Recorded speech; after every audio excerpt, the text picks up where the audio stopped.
In this lesson, I'm going to start rigging the robots that are going to replace the proxy crowd in the background of this shot. After a good amount of inspection for diversity in design, functionality, and appeal, I've settled on these 4 robot characters to occupy the 4 different quadrants that make up the background crowd. 2 of these robots are already rigged and ready to go. The Jessica rig by Thomas Wiegand needs some additional modifications that will help create more diverse options of her. This will be handled in the next lesson of this course. These 2 options, on the other hand, need to be completely rigged from scratch.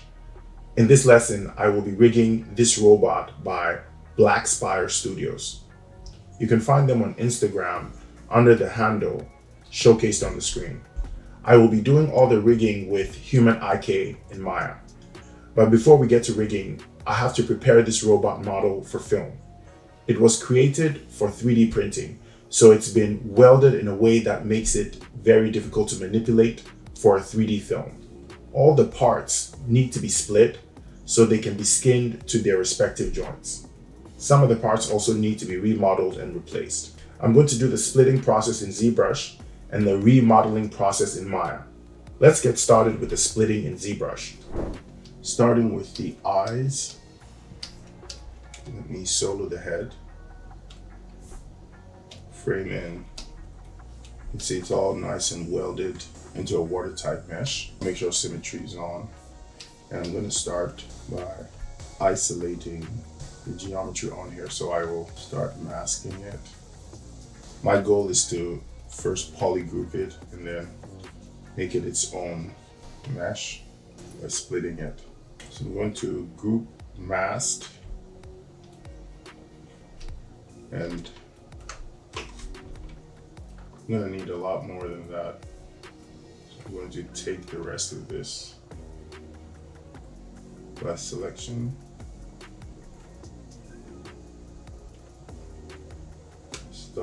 stuff at the fringes, and I think this should be enough. Actually, no, there's more.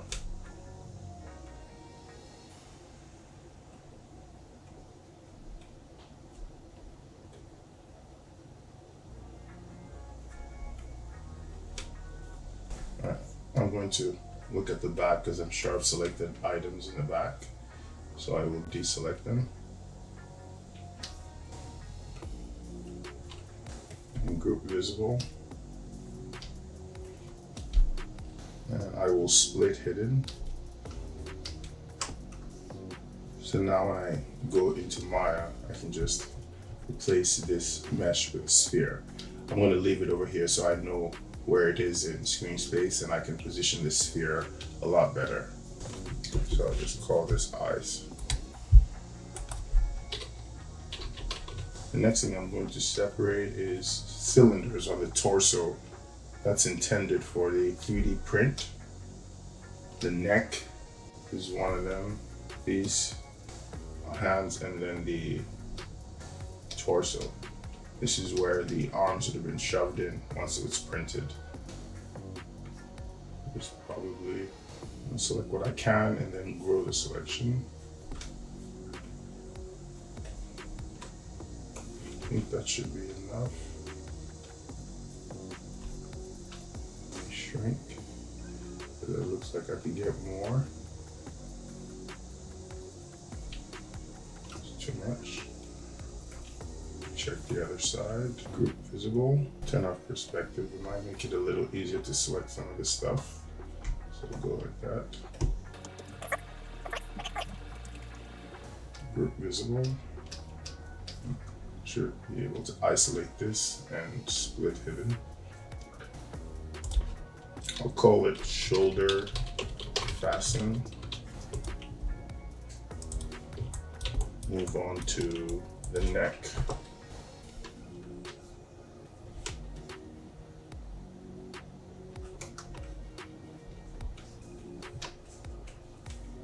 Now grow the selection until it starts grabbing geometry I know I don't need.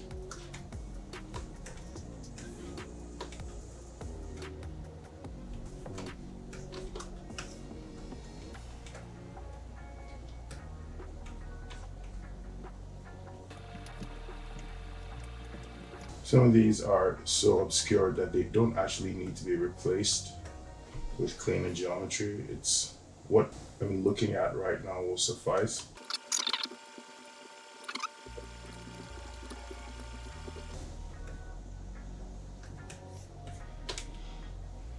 Group visible. Split. Call this the neck. And then it's just one more.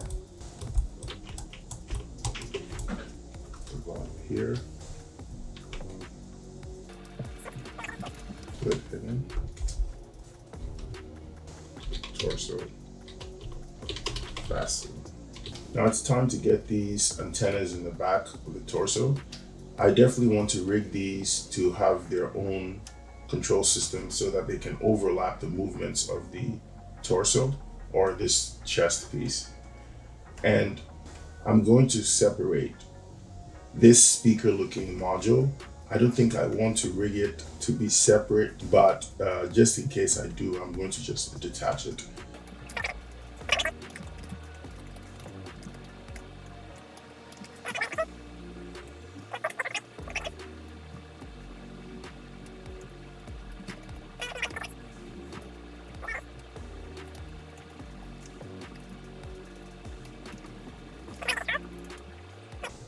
I'm probably gonna have to create some geometry to fill in over here.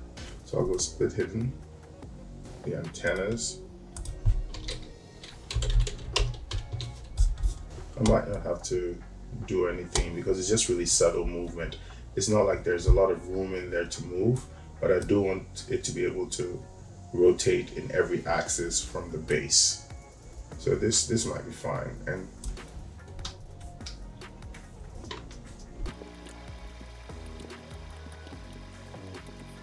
I'm going to turn on double-sided so I can see some of these regions that I'm missing.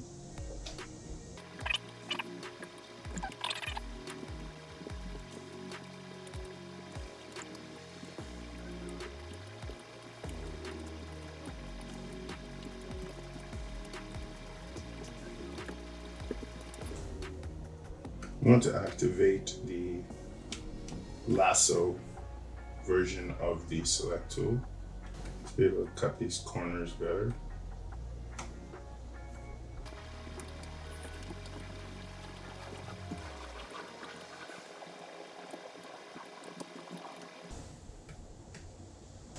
And that should be enough.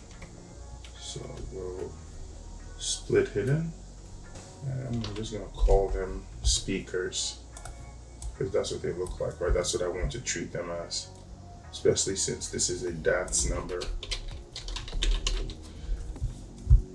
And if I do move them, all they'll do is swivel from side to side. It won't be producing overlapping action, because then this will look like a really cheap robot with undesired parts moving when the robot moves. All right, now it's time to move to the arm. The creator has two separate arms. I'm going to assume they have different topologies. They probably do. When I click here, actually they're the same, but just be on the safe side, I'm going to hide one of them and then grab the other one and go mirror weld so that I can turn on symmetry and treat them as a collective. Now this one, what I need to separate is necessary for functionality.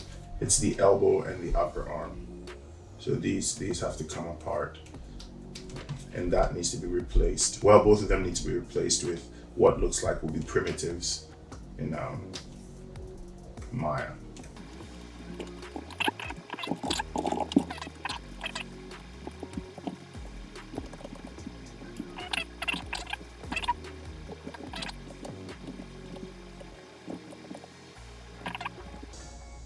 All right, that should be enough. If I split hidden,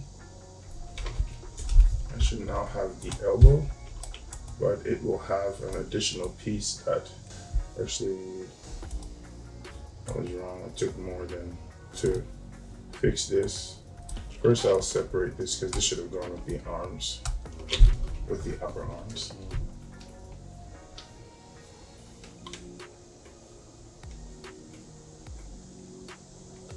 be very careful with this stuff. We'll split hidden. So this should have been with that. So I'm going to merge down and weld points. There is a feature like that. I think it's under geometry, modify topology, and weld points. So that should make it so that I'm going to try to smooth this. Yeah, and it does feel like a single mesh. And I'm going to have to do the same thing for the piece that I took here. So I'm going to select it, make sure double is on, so I can inspect for more parts that were left behind. I'm going to go document and bring down the range. And I'm going to go split hidden and grab that piece and attach it back to the arms. Go merge down. And then under geometry, I'll go to weld points. And one way to check to see if it welded, another way, is to auto group. If it's a separate piece of geometry, it would not have received the same polygroup color as this main one. So the arms, upper arms and elbows are detached. These exhaust looking pieces are also going to be rigged to have their own joints, so they have to come apart. So I will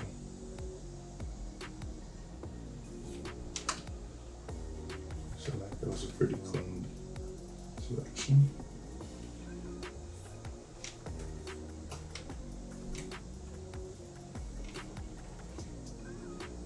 Okay, so I'll go split hidden. That was a nice clean selection.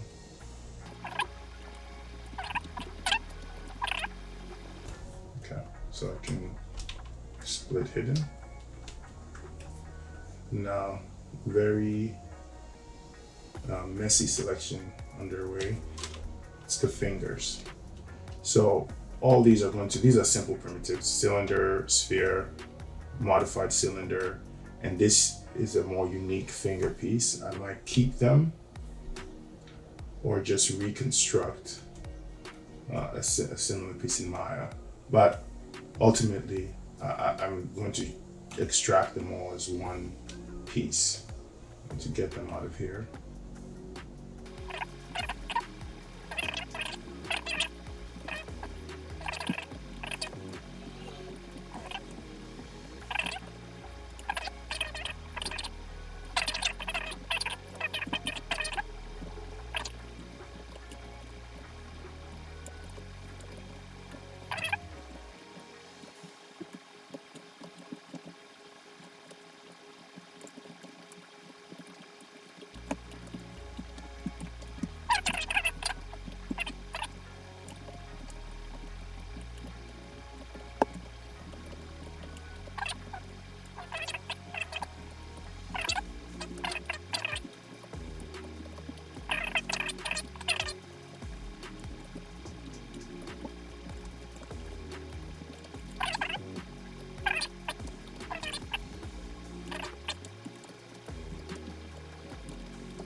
Alright, look, I think it's time to split, and then this needs to be fixed almost immediately. So I'm going to go split hidden. So this should be fingers that will act as a guide, but this is really messed up. So what I'm going to do is close holes, and this will definitely have to be sculpted. So I'm going to isolate this piece because that looks pretty bad, and start shaving away with the trim dynamic. See if I can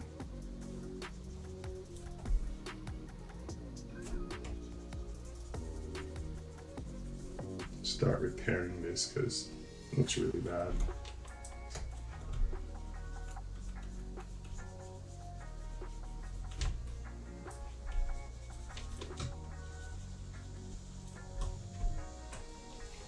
careful.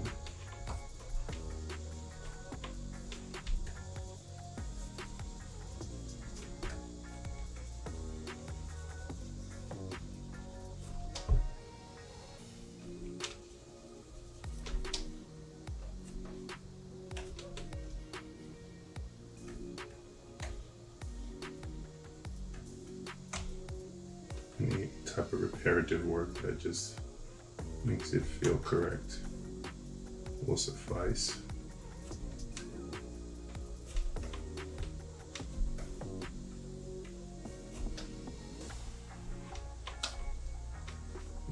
This edge, this lip.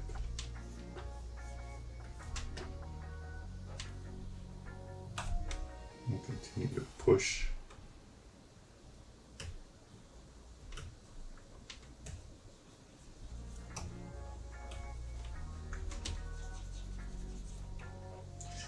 And I don't expect any of these geometries to be whole enough to pass a geometry check in Maya. I don't really need them to. They're going to be skinned as is. And this is because I'm not going to UV this asset. It's just going to have materials applied to it in the proper compartments. Let me see what's going on here. Okay, this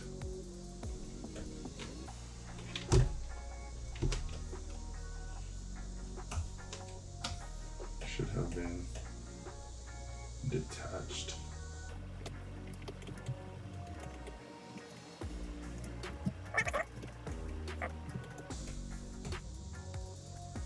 I'm going to delete hidden and close holes again. Like that. And let me see if this will suffice. I'll take a look at it from all angles and see if that, yeah, this isn't going to be that bad. Doesn't require that much polish. Let me solo again. It looks bad when you look at it from the inside here. I don't think it will ruin too much.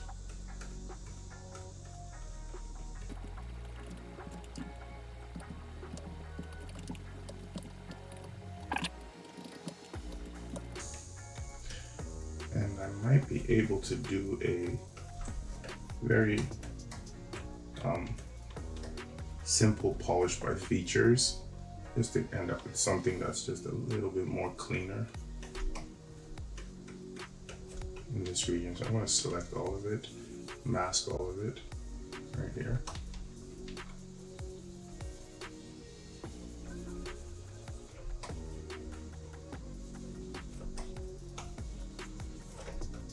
And go like that, and then go to the deformation tab and go maybe polish. Yeah, that cleans it up a little bit. A lot of it, actually. So this should be enough. It's not that critical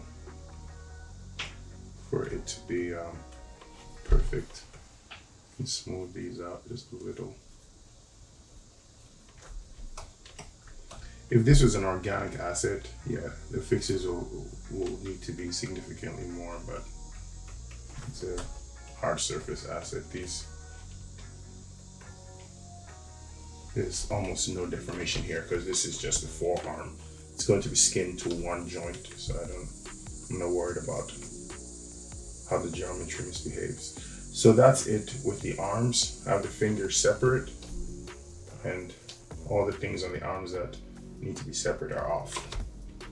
So it's now time to move to the torso region. This thing here is going to be draping. I wanted to do a lot of overlapping action as the hips sway from side to side. Obviously a hard surface, so I don't want it deforming, but I do want it swinging from side to side. So I'm going to isolate it.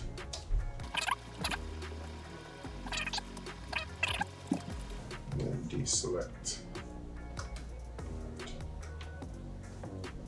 That should be good. That's all I need. So I'll go split hidden.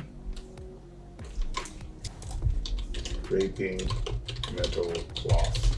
The next thing I'm going to do in this pelvic region is get rid of this huge module. This looks really combat-like. It looks like for a character that's like a fighter, and which is what this character is, but I don't think it's necessary. It just looks a little bit aggressive. I think this little module here, this little bucket that sort of represents an actual pelvis, is doing a good enough job. So this can go. I'm going to just split it off.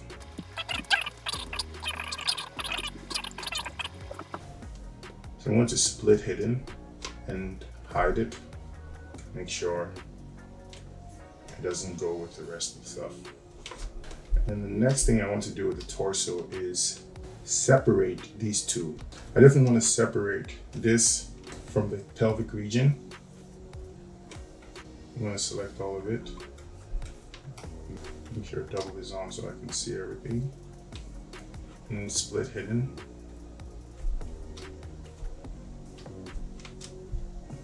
Come and deal with this later. Yeah, but I think this is good. Looks like I left something behind, so I will split hidden and make sure it's merged with this top half, and then weld points, and then auto group to make sure it's a singular piece. But back to this torso, I think this should be fine. It means the torso has, we just need 2 spine joints, one for this, one for that. I think that's enough. Or maybe I do, let me take a look at it a little bit more. Yeah, maybe this should just come apart, just in case it's needed as a separate section of the torso. So I'll go split hidden. Tumble to make sure I have it all. Go split hidden. All right, so yeah, now that's separate, so at least we have 3 sections, and that might be the way to go. All right, so I think there's 3 more things left to go. This is another very important one for functionality. This right here is going to play the role of the femoral head, so the head of the femur, and this is going to be replaced with a sphere. This part of it all goes with the hips, so it will be skin to the hip joint.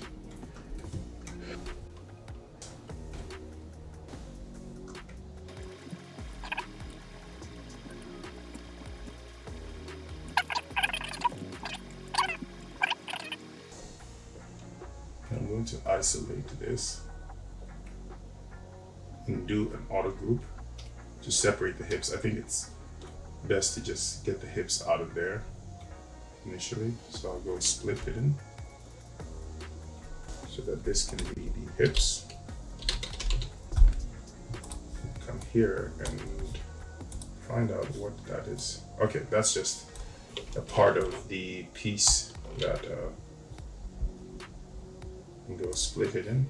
The piece that is not needed, which is hidden somewhere here. Yeah.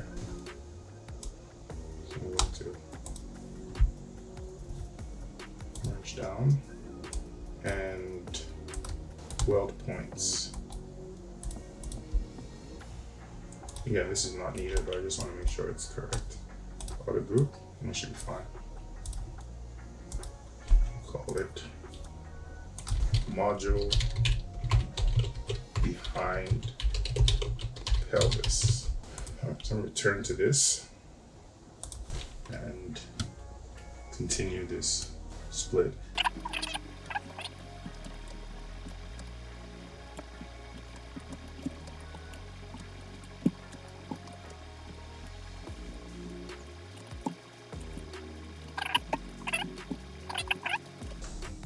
Managed to separate it, so I'll go split hidden. This femoral head. All right, so now it's time to do the exact same thing for this knee. It's going to be significantly more difficult because it's really hidden in there. It might not be as difficult as I think. I do definitely have to separate the thigh, so I'll start with that. And I think just doing that is already heading in the right direction.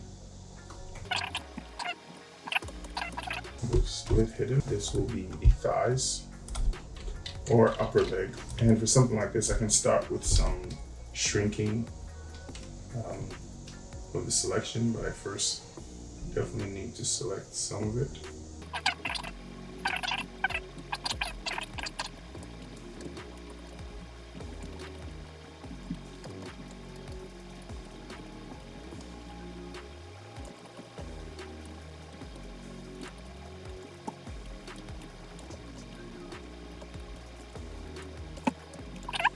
Group visible and invert.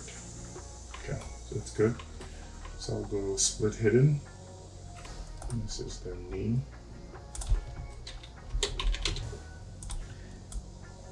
And I think there's just one more thing to do, and that's to detach the lower legs from the floor. And there is some more work that I'm going to do concerning how it plants.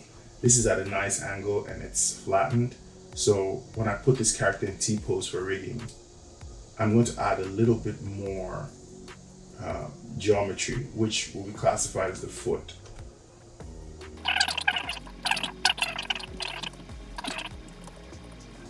So I can split hidden.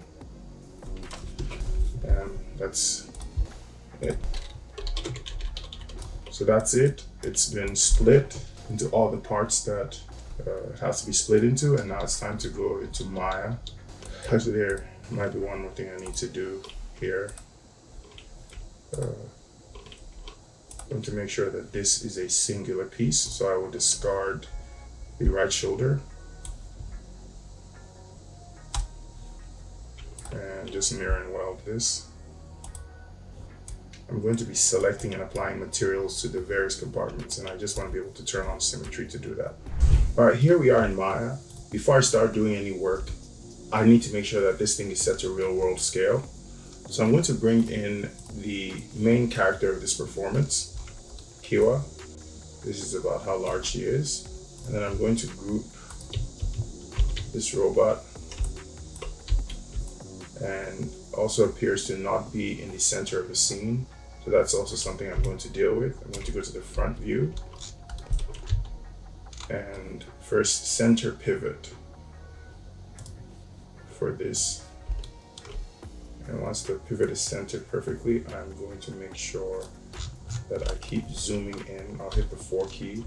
So I go into wireframe mode, and I'm going to keep zooming in.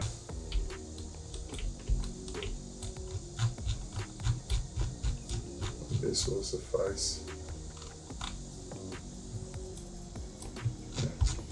Okay. Now,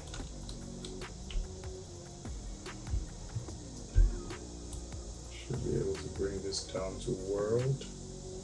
Well, to the bottom of his feet, which I'm going to give a little bit of cushion because I do want to add another module to the legs. And it looks like I brought a little bit of geometry over from the floor, so I'm going to delete it.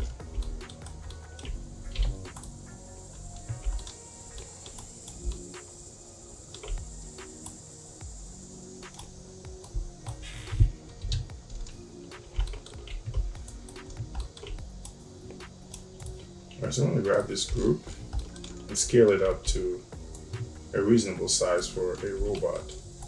Like this. Maybe just slightly taller than her, about 6'5" or something in that vicinity. Let me group this, call it Iwa for reference, and that should be fine. Now it's set to real world scale. I'm going to do a quick measurement to see the exact height. I really like to know this stuff. So I'm going to go measuring tools, distance, and I'm going to hold down X, click to the top of his head at least. That's 192 centimeters. So he's 6'2". Okay, I can deal with that. That's good. 60 is good. All right, now it's time to do geometry replacements. So I'm going to start with the eyes. I just need a sphere, so I'm going to go create polygon and just tear this off because I'll be using a lot of these primitives. Let's create a simple sphere. Move it up.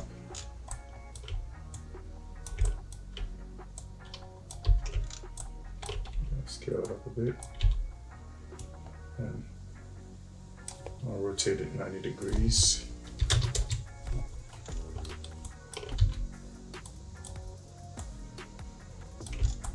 Just move it into the head.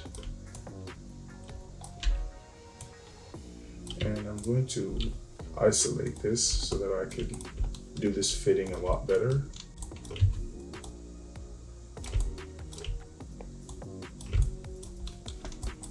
And slowly start to scale it up. Go to the front view. Make sure I'm getting good alignment. Go to the right view.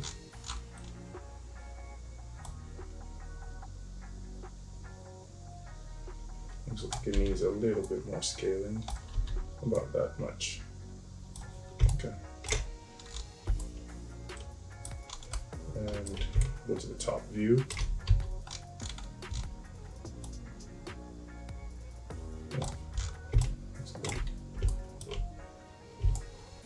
So now that I'm done with this, I can hide it.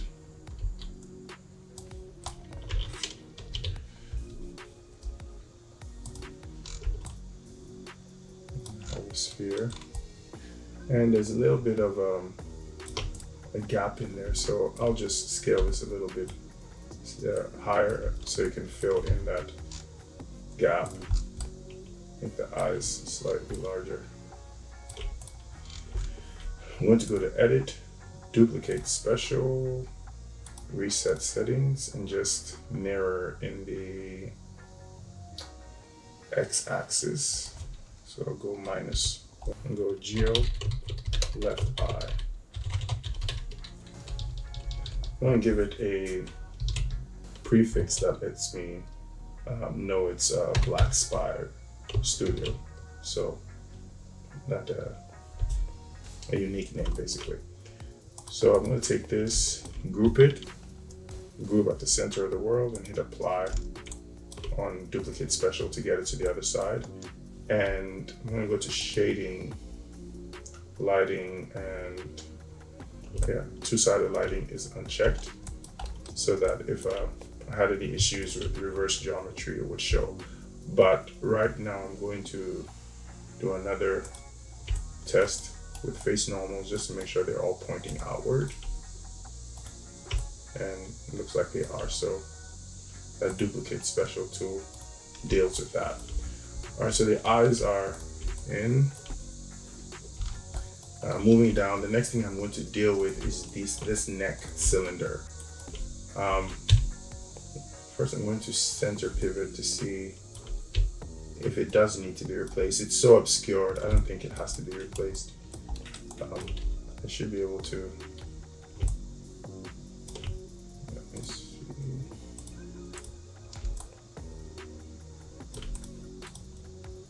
If I say center pivot. Yeah.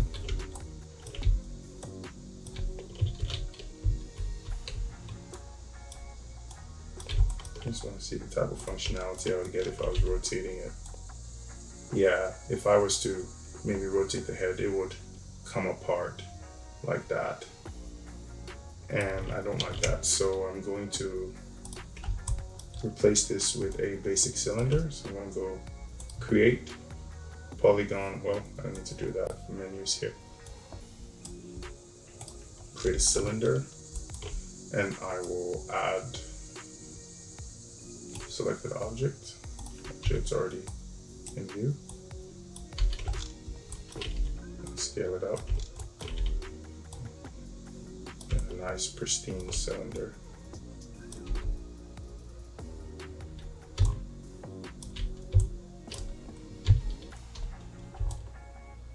Go to object mode.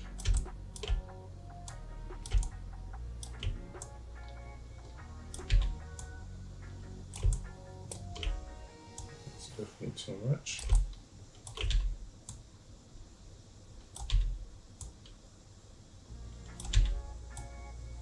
I'm doing this so I can extend it.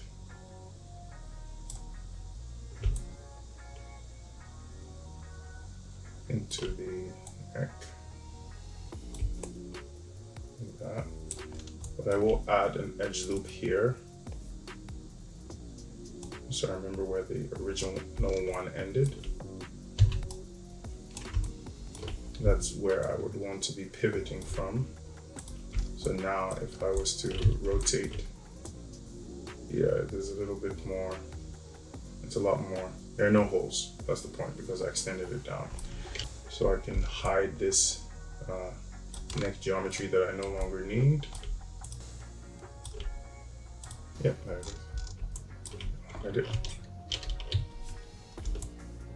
All right, before I proceed, I'm going to do some cleanup. When you drag objects into Maya like this from file, especially from ZBrush, you get this weird hierarchy namespace thing. And the way I know how to fix it is just manually like this. So I want to go through and do this renaming. So pretty much just double click on the name and do Control-C, Control-A to select everything, and Control-V. So I'll come back when everything is renamed. All right, so that's everything renamed. Those namespaces are still in the scene. So I'm going to hit my namespace editor, select all these, and go delete, merge with the root. And that should clear all the namespaces. The next thing I'm going to do is lose all instances of the number 1, because it only did that because the namespaces existed. So it puts 1 over here. So I'm going to go modify, search and replace every instance of 1 with nothing on selected, apply. Okay, call this GRP and this GRP.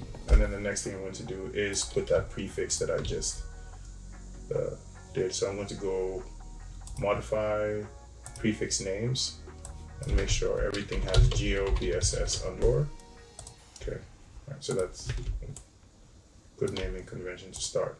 And I'm going to select these pieces that cross over the center, and I'm going to delete their half as I process 1/2. So I'll duplicate this just so I have the original copy. And then I'll just delete all the faces on this side. And do the same thing for pretty much everything.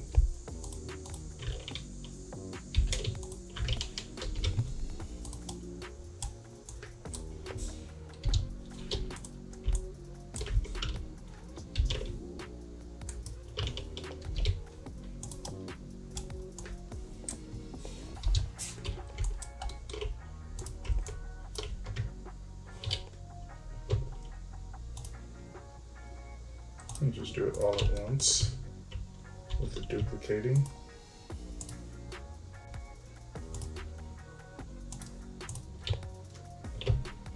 Gonna duplicate all these guys. Temporarily hide them so that I can hide this. And come back down here, Shift H, and just start deleting the other half of this.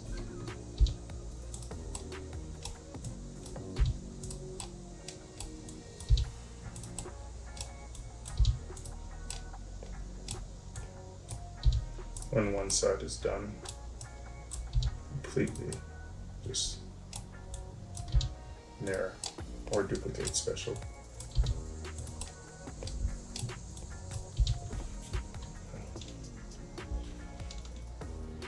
I'm going to create a discard folder, which I'll delete later. I'll just call it trash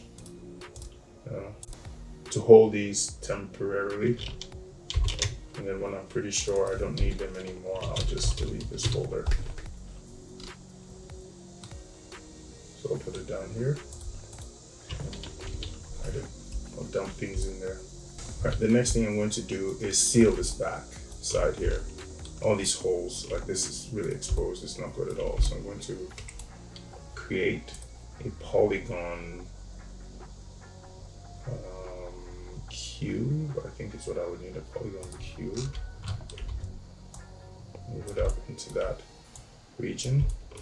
Go to the back view and scale this thing up.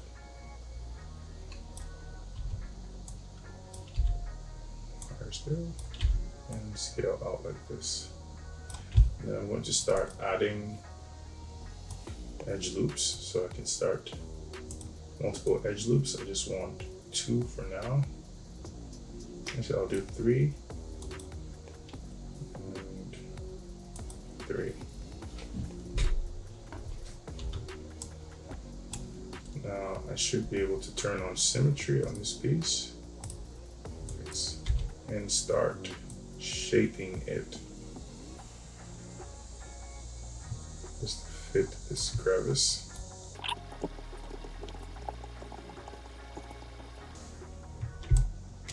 In the perspective, let's see.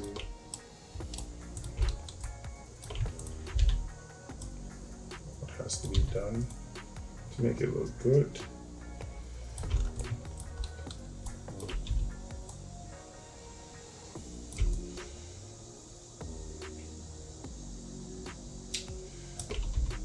So I think what I am going to do is isolate this and extrude these faces. So I'll extrude them outward first, like that, and then I'll grab these faces and extrude them out like this. And I think that it should produce something cooler to seal these lips in a better way.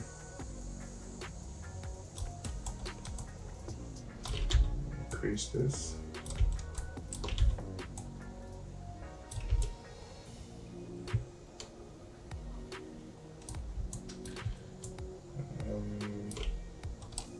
Go back to vertices, make adjustments.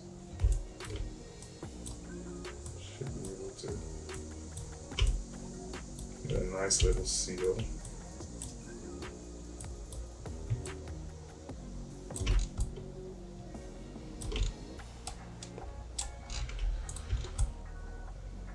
All right.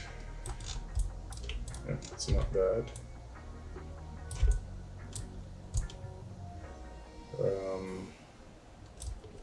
And I will take these 2 areas and scale them down a bit. Actually, I might want to grab this side and scale down to and move up.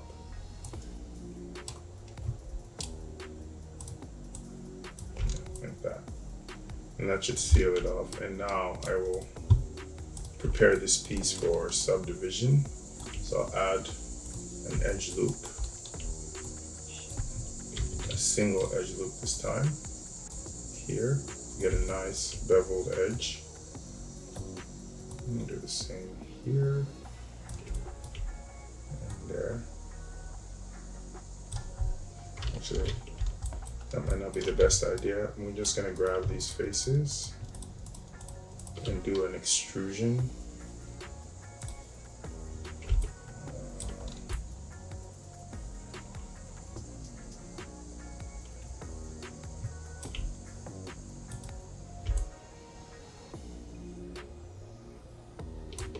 That's weird.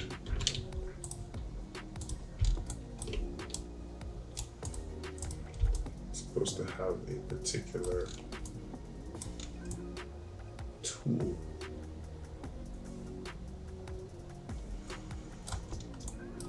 Actually, what I'm just going to do is select this edge loop.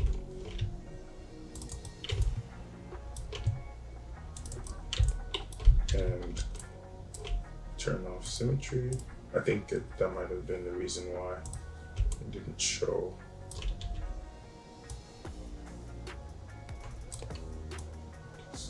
No, that's wrong.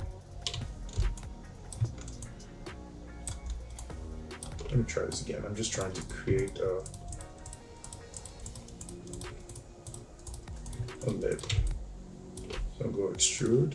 Yeah, that's my tool. And then just scale in just a little bit. Down.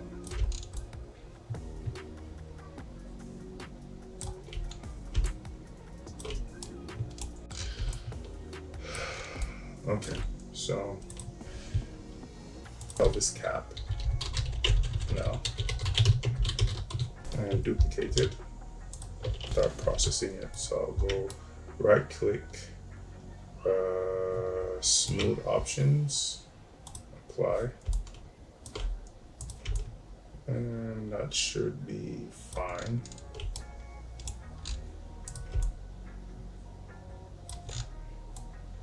Yeah, that's a good cap. I forgot to delete the other side of these, so I'm going to select and do that. And I'll do the same for this. I was going to reconstruct these meshes, but I don't think that's necessary. It's deep enough in there that it doesn't really matter. I'm not going to see any of that. But this one, I'm going to center pivot for it. The type of behavior I want from it is this, maybe side to side movement. Let me make sure the swiveling from the center.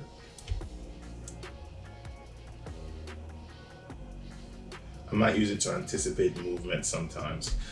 So it's probably a good idea to seal it off. I probably should have sealed it off in ZBrush.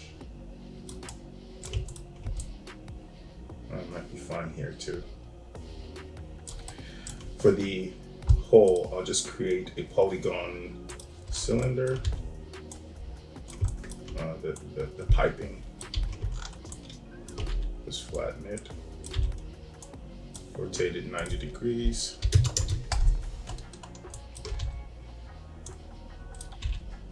Scale it up.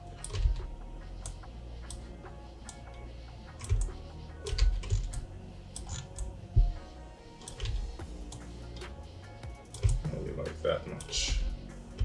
Should be enough.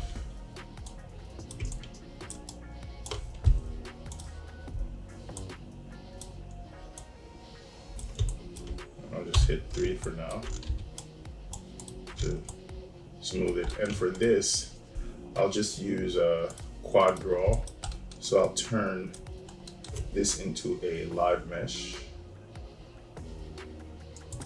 And then I'll go to the modeling tools, select quad draw, and then just create topology that's going to seal it.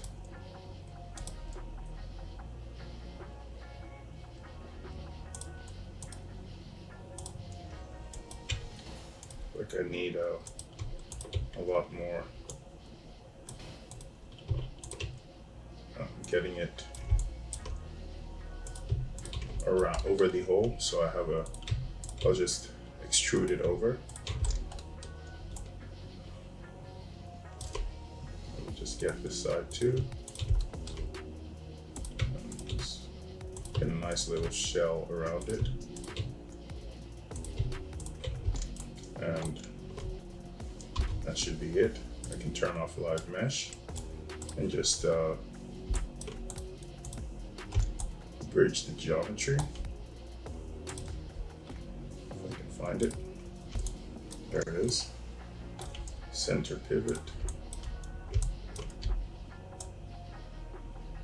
Move it up a little and just use the append polygon tool.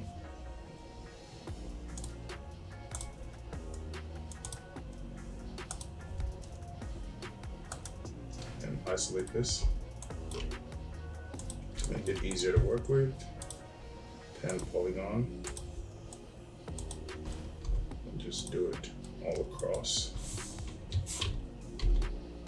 this might be a good place to put edge loop. So I can get a quad there.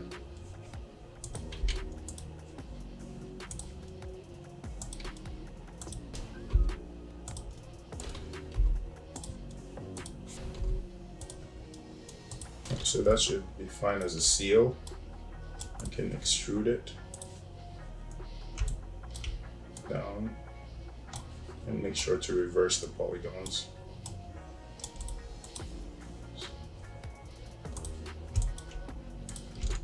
All right, so that's a seal.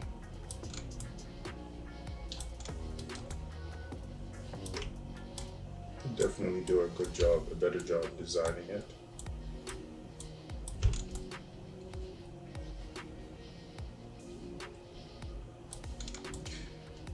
And actually, I'm going to move it up a bit so that the lip is exposed a little bit more, like that. And then I should be able to just reinforce the edges, and it will hold its form and get a nice bevel when subdivided.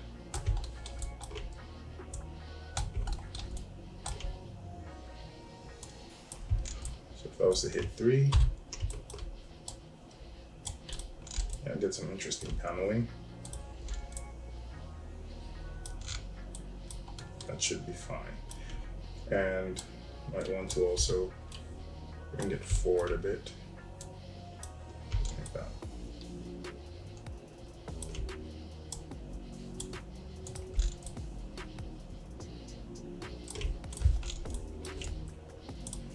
Turn on wireframe on shading. Yeah, I can move it and shouldn't be an issue.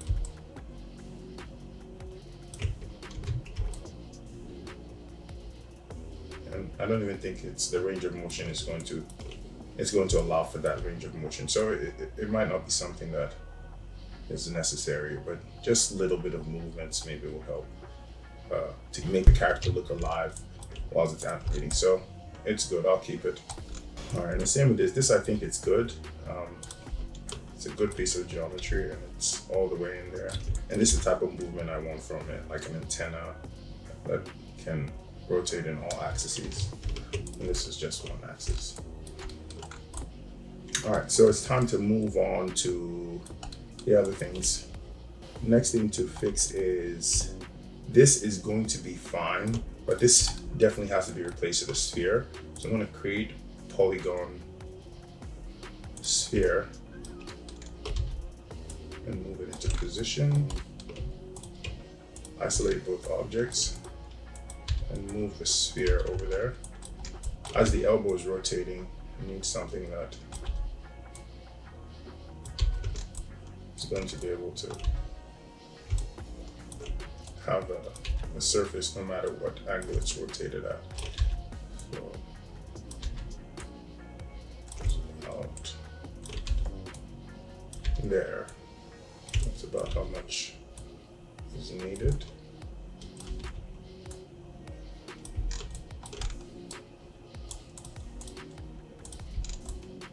Yeah, that works. So now I can grab this elbow and hide it. So I don't need it anymore. This is the new elbow. G-O-B-S-S elbow. And I'm going to need something like that for the humerus and the knee. So let me just duplicate this to create the sphere of the humerus. I'm sorry, this is the femoral head. This is the femoral head, so it's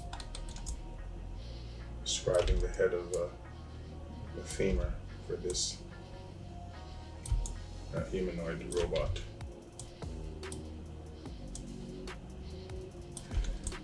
Now in this one, it looks like I'm going to have to delete part of this, mostly this part, and I'm going to have to skin it so that this edge moves, rotates with the upper thigh. Initially I was going to just have it slide around the ball, but I think that's only going to be possible for these guys. But this one, I'm going to have to select that edge and make sure that it's deforming when the thigh is being adducted or rotated inward. Medially, yeah, I think medially is the word. All right, so that's it for that. And last time we get the knee. I forgot to delete the femoral head, so look for femoral head, hide it, and this is the new femoral head. And this is the knee.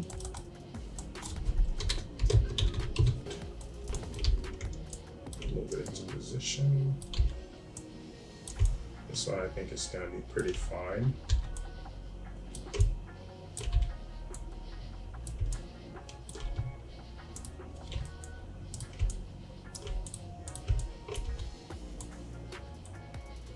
It's a lot smaller than I thought.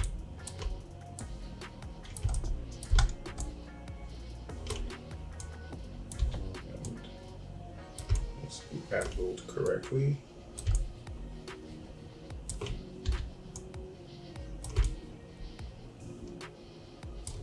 That's it. It's not protruding anywhere and it looks fine. Maybe just a little bit more movement here and that should be it. So I can take this knee and hide it. So that's it for all these little regions. We sealed the back and now it's time to do the cap at the bottom side of the foot. I'm just going to use a simple cylinder, so I'm going to create a cylinder, and this is going to make the character just slightly taller. So I'm going to scale it up, but the key thing is that it has to be oriented in a way that allows the foot to be planted correctly when the character is in a T-pose, because that's going to happen shortly. So I'm going to cap it off like that. Yeah, like that.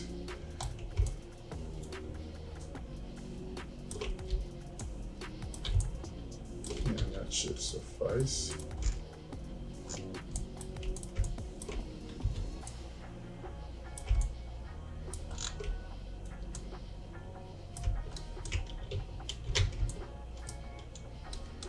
And looks like I have some excessive geometry that I don't need, so I'll just start clearing it out here.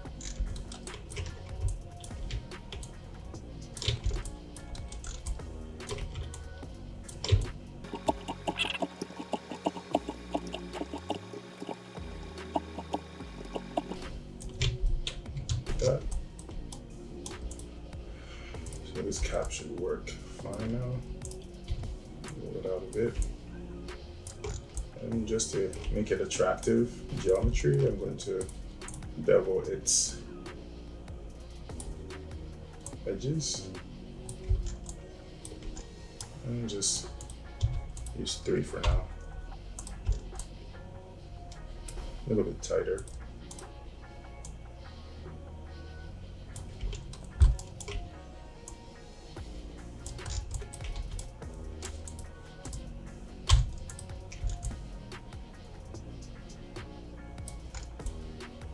Feels good, but there is something about it that towards the back that feels not so good. I'm going to take this and use a lattice.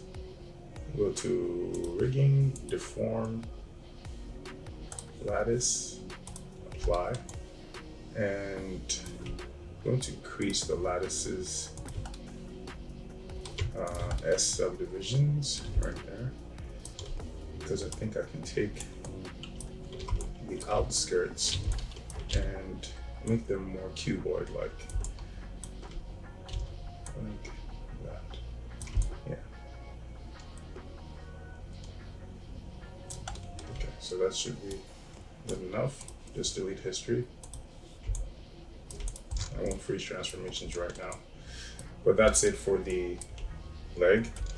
So if I was to grab all of this and swivel from this point, I should be able to get a nice plant, but we'll figure that out shortly. Now it's time to move on to these hands. This is really complex. These are going to be fine too. Actually, let me check to see. I want to do all the easy stuff first and then get to the fingers. Yeah, this is going to have a hollow that is not too good. Let me see if I can just extrude the edges. I doubt if that will work, but it's worth trying. Let me just select the edges. Okay, I can select the full edge. So if I extrude and I pull down, yeah, I'll get enough cushion. Yeah, that should be enough. This is all I really need. That should work. So if I swivel now, yeah, it shouldn't be a hollow. Shouldn't be no holes. I'll do the same thing here. Select this edge and extrude.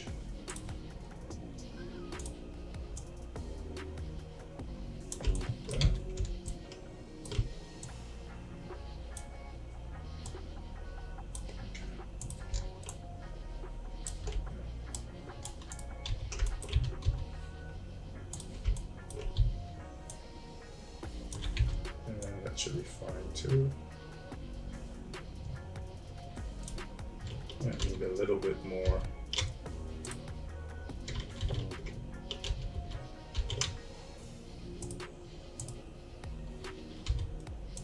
Of a pull.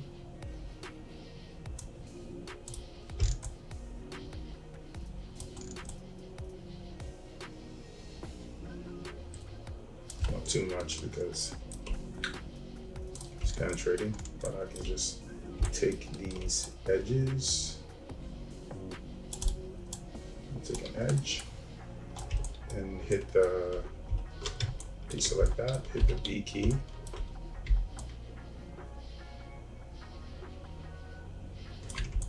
And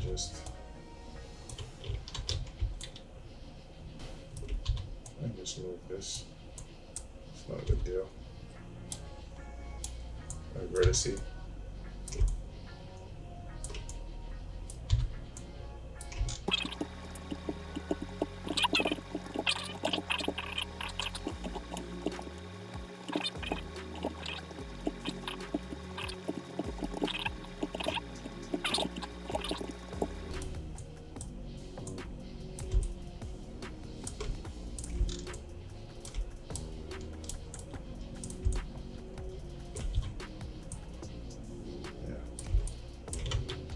That should be fine, no penetration.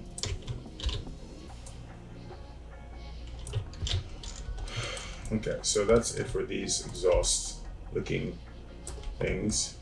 And it's time to move on to the fingers. So for the fingers, I'm going to isolate them, and the most complicated shape is this one.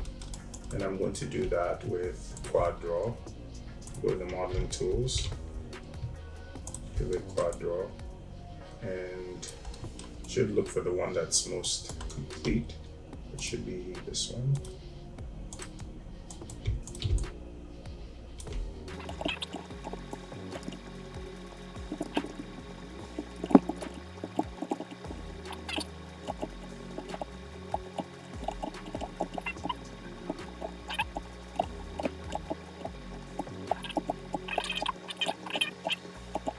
Put one here to fill that in.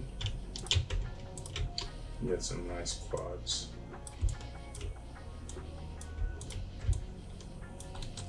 Do the same thing here. Control middle mouse drag to get that. Oh, control left mouse click first to get the singular edges, and then to drag these two, use the middle mouse button.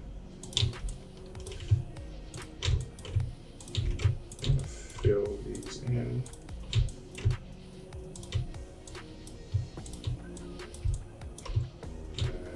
out. Okay, so that should be the finished shape. Actually going to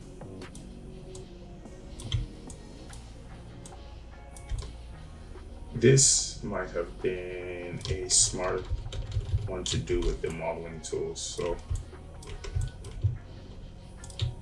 I'm going to get out of quad draw, turn off live mesh, and isolate this, and just grab the edge, extrude inward, and just move it up just a little bit. Add an edge loop there, and an edge loop over there. And just do some cleanup of this edge. And that should be fine. I should be able to now append it.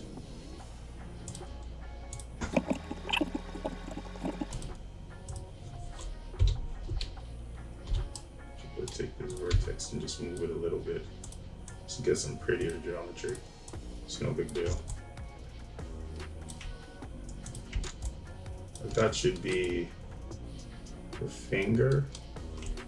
Let me scale up the geometry a bit more, center pivot, and scale it up just a little bit more.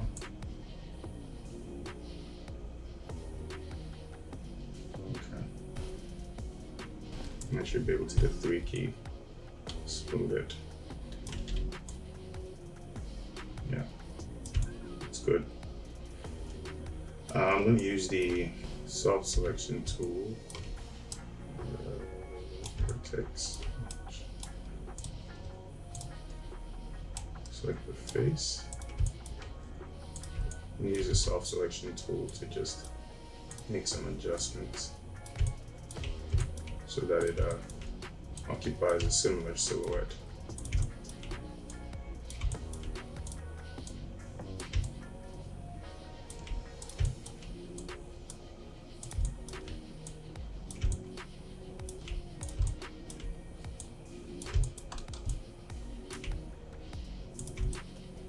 And that should be enough.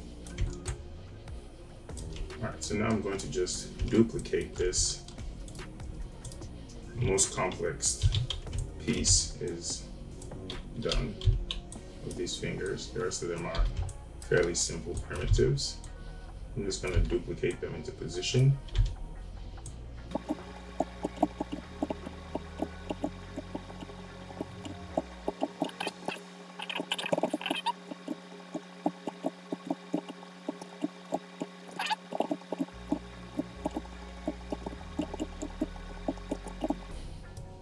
So that's it for the fingertips, and it's time to get the rest of these. Some of them are just simple sphere, cylinder, and this is probably the next most complex shape. Let me get the simpler ones, the spheres. I can just duplicate this knee.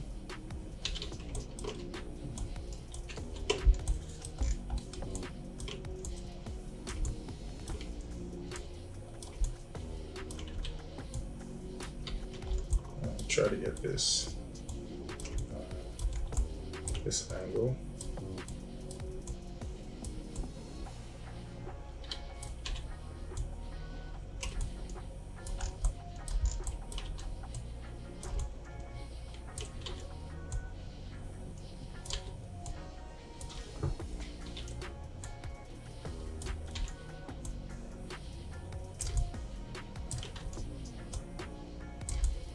Okay, so it's a knuckle for the pinky,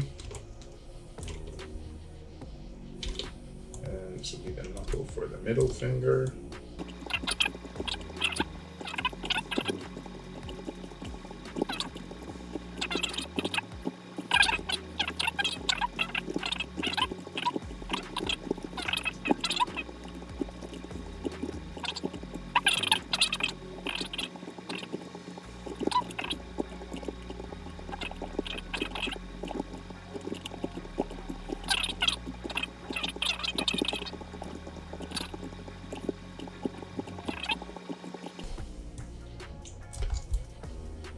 So that's should be good enough.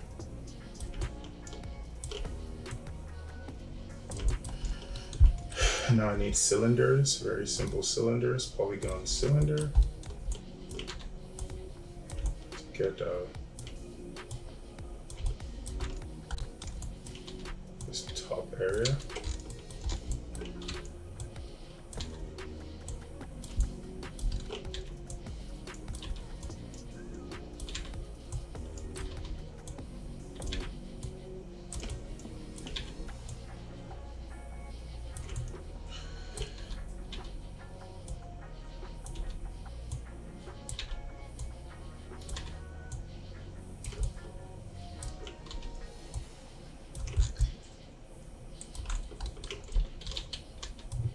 Take the rest.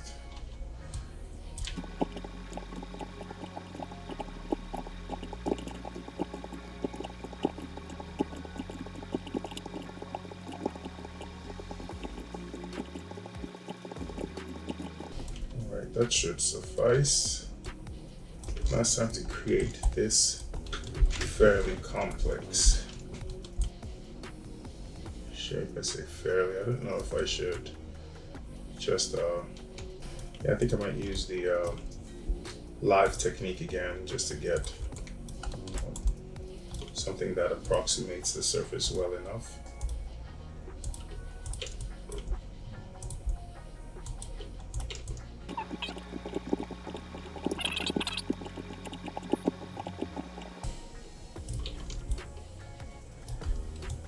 Alright, so that should be it.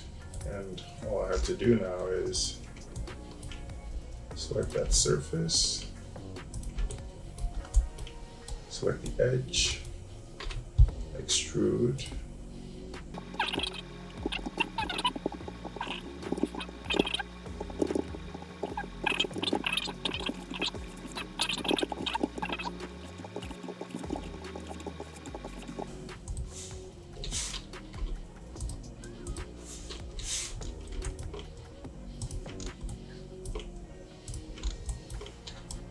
so I should be able to hit the 3 key and end up with a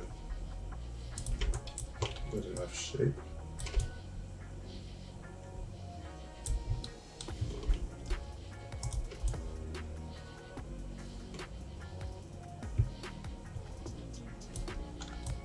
Scale some more.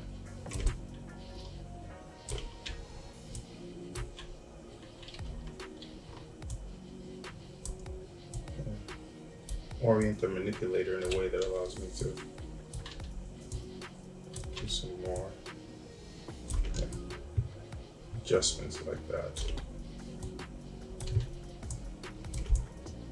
Okay, so that should be it. And this can also now be duplicated and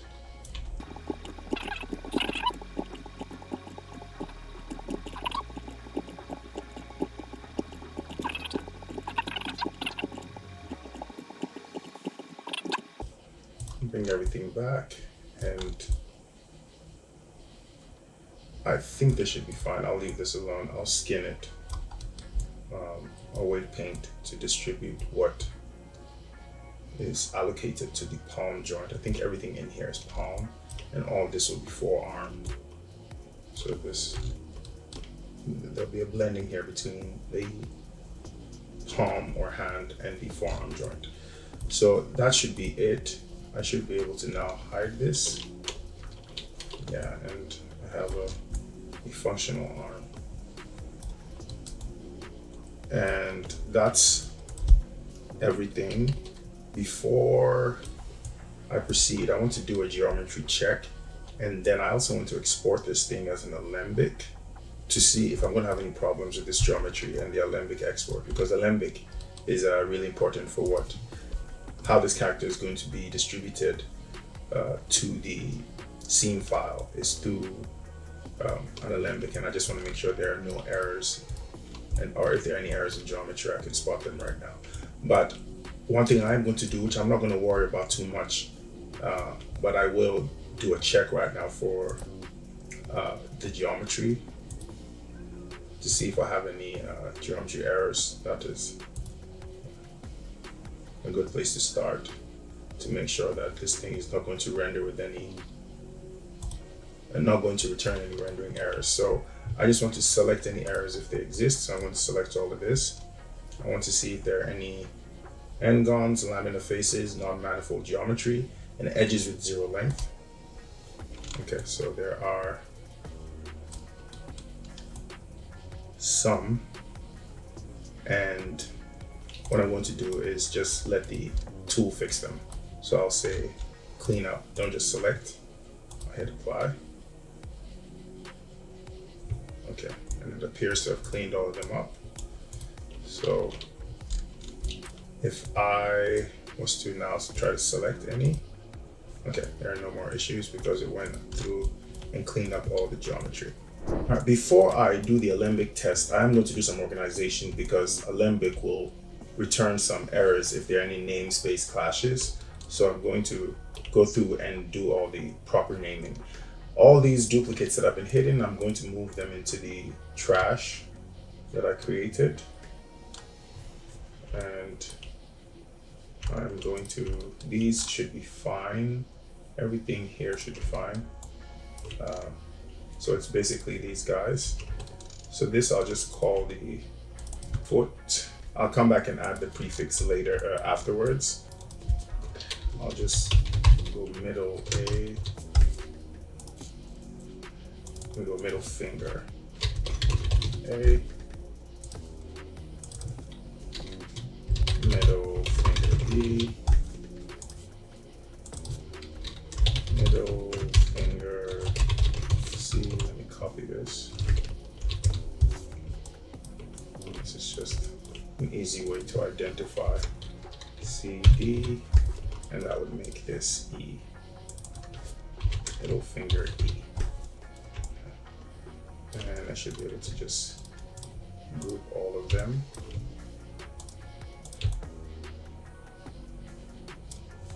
I'll delete history, freeze transforms first, and then group all of them. Call this the middle finger. Okay, so this is the pinky, this is the forefinger, and this is the thumb. I'm going to speed through and name them the same way.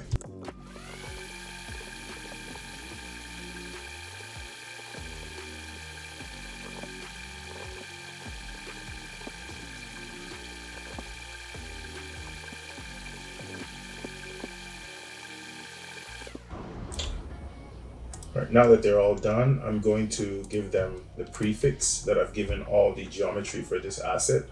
So I'll go modify, prefix hierarchy, and go geo BSS for Blackspire Studio, and go OK, and that should give them the prefix they need. And I can do that here too, geo BSS, and I think everybody's named correctly except this speaker platform. Call it, call this speaker wire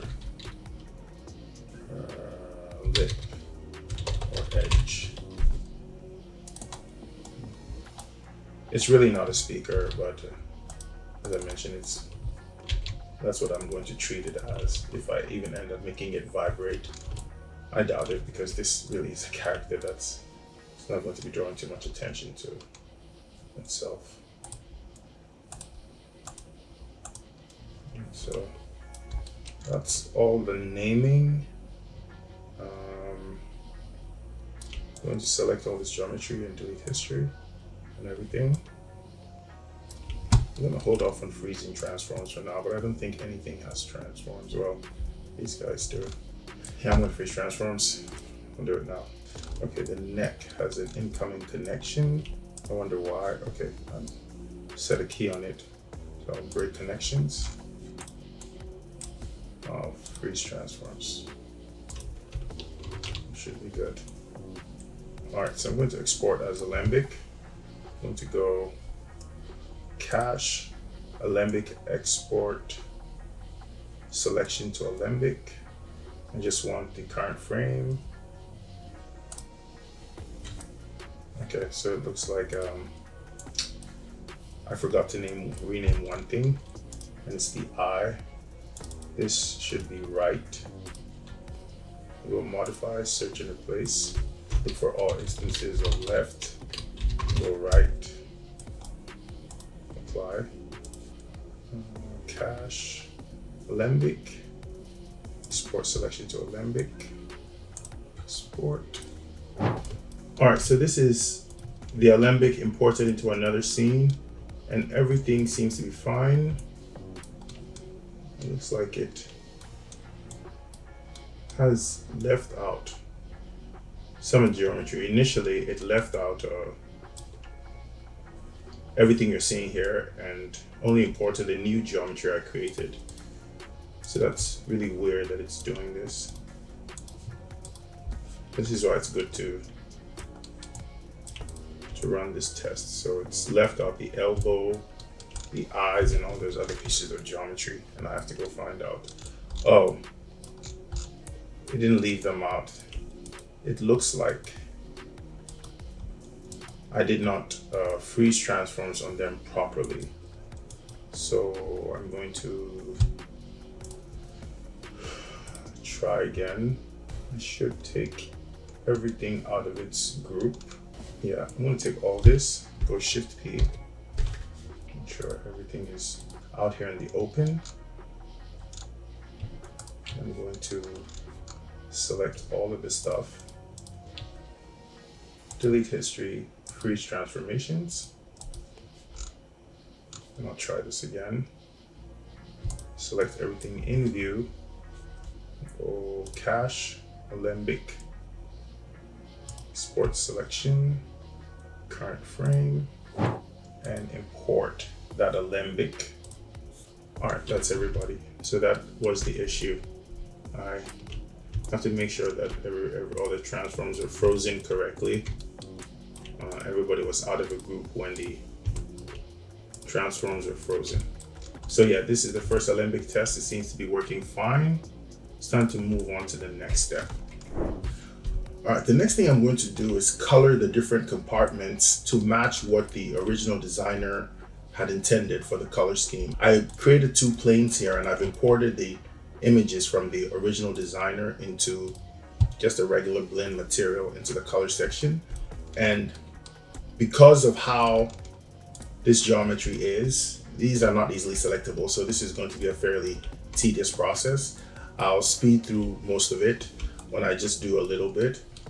These light surfaces, I'm going to initially try to see if they're going to look good with emission properties in the background. If they become too distracting, I'll just tone it down. But right now it's important to isolate it onto one material. So since I'm going to be rendering with Arnold, I'm going to use the Arnold surface shader. So let me start with the chest area, isolate it, and I'll just assign a new material, and I'll assign the Arnold surface shader. And I like to use a prefix of AISS when I'm using the surface shader. And then I'll go BSS. I'm calling this spine 3 chest map. So I'm going to pick the general color that is being used for this. And it's this kind of purple. Okay. And then now the neck region can all be the same color. So I'm going to isolate and start selecting the neck region. I'm going to turn on symmetry in the X-axis. And I'm going to take the paint tool and just paint. This is, yeah, going to be really tedious, but it's fine. I'll just turn on some music and get it all done.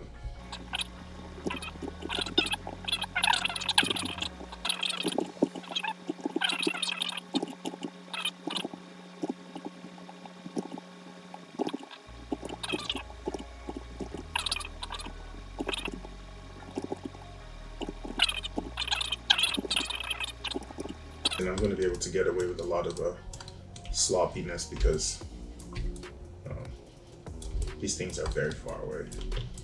I think I want for one part of the performance, she gets really close to the crowd. It's Girin's performance, and for that area, that's about the closest we come to the crowd. And I think also for Geneva and Amadi's performance, it also gets really close at the beginning, but it's dark anyways.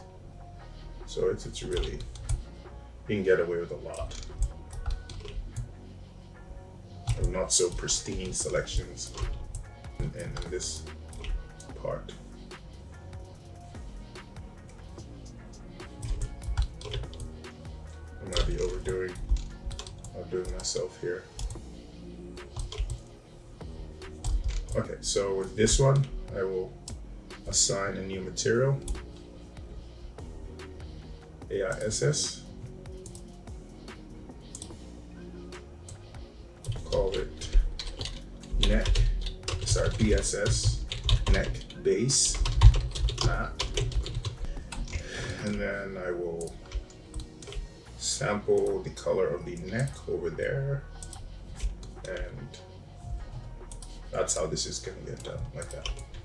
All right, so I'm gonna go around and do an application like this to all these sections that I need to do it to, and I'll come back and putting this thing in a T-pose and then mirroring things to the other side.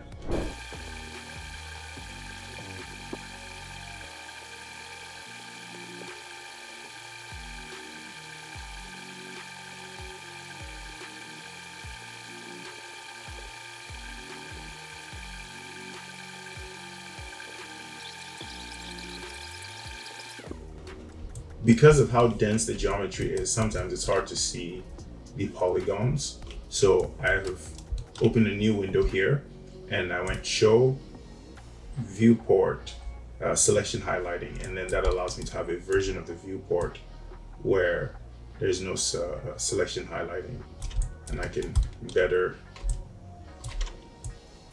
add and subtract my selections.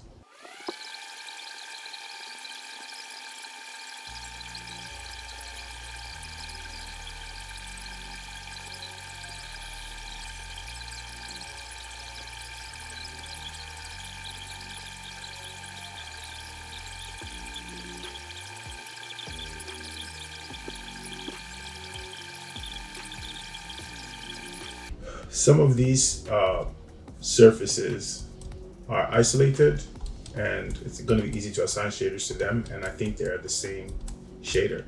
So it's the neck, the hand, all these tubular shapes, this section of the finger, and I think the knuckles too. All the knuckles there. And I think all the internal wiring, but in this instance, I will have to select them. So I think that's as much as I get. There's also another tubular piece here. And I think, yeah, the inside of the speaker is also that shade. So I'll be using that, but while I'm at it, I think I'll also assign the wrist. Well, it's also part of this, so it has to be selected, but I think that's it. These are the isolated pieces that I could just right click, assign new material, AISS, called AISS, DSS, dark tone for connectors. That's how I prefer to identify it. And then I'll just pick this hue. Yeah, and that should be fine. And now I'm going to start selecting.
This is the foundation. The decimated mesh of this 3D model is not symmetrical. So down this center line, some of the skinning might not be able, I might not be able to mirror the skinning just as easily, but there are some options with skinning that might help. But in a case like this, it's very easy to lose one half of it. So I'm going to delete, I'm going to turn off symmetry and delete one half of it. And just hold down, let me center pivot first. And then I'll hold down Shift, right click and go mirror. And make sure it's going across the correct plane and hit apply. Yeah, and should be able to get a mirrored result. The reference shows that the artist wanted this top of the head to be an emissive piece. I don't think I'm going to do that. I did isolate it, but I think I'm going to pick a color. So I'm going to come here and find that piece, that shader. It's a forehead shader. And I'm going to start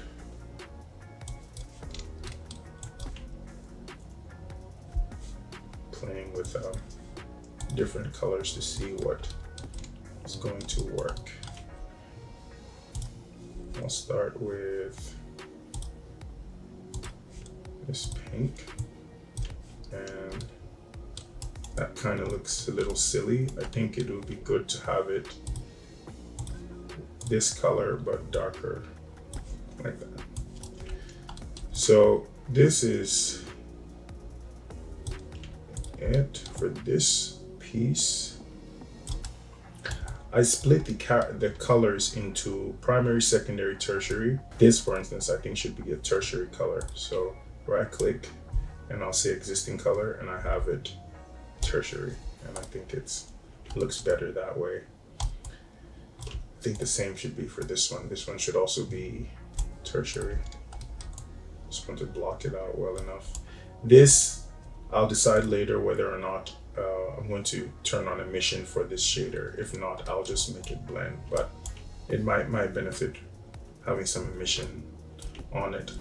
And also, these colors I'm picking are not, it might be one color scheme, but when I import the finished animated character into the final background file, I'm going to make 2 copies of it, and those 2 copies are going to have different colors to help diversify the crowd even more. So this is not the only color scheme I'll be picking, but this will help me with value. The values I've chosen I really like, so I'll probably going to keep them. Like what's dark, what's light is working pretty well. I'm going to add a material to the eyes. That's one of the last ones that I haven't actually touched yet. I'm gonna assign new. Cause AISS DSS eyes matte.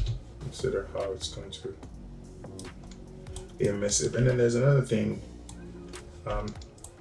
Since these hollows are going to be lights, like, and that is how it is on the reference, like these are lights, I'm going to create a cylinder that I'm going to duplicate across the shoulder.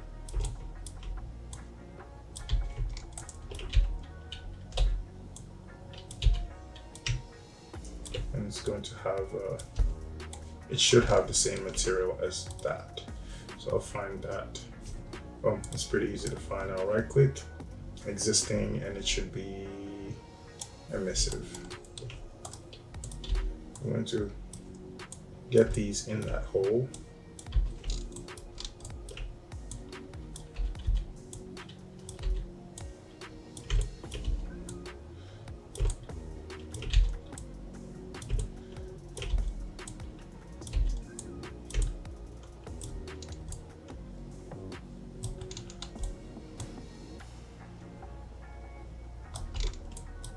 Right click and fix this error.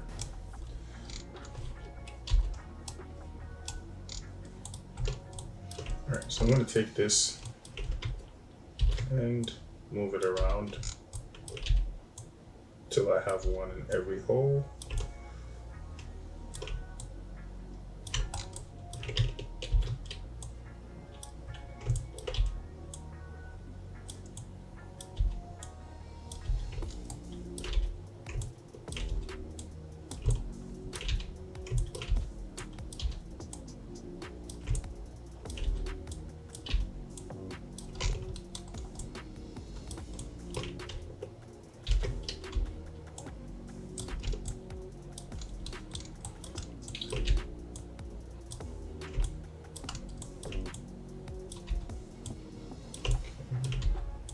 In there. Okay, so I have all that sorted out. I'm going to combine them into one mesh.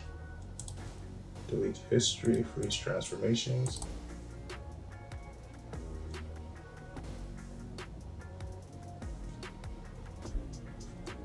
That's the initial shading. I think we're good. I don't like this really light color for the speaker tubes. That's what I think I called it. No, that's it. So I'm going to make it a slightly darker, even darker than this one. And I might have made a mistake picking this color. I think it should be main. So I'll pick this main color scheme that I'm using. Yeah. All right, so that's some preliminary shading for this machine. Oh, and there's this platform too. Shaded the same as what it's sitting on top of. I think it's necessary that it stands out. All right, time to move on to the next step.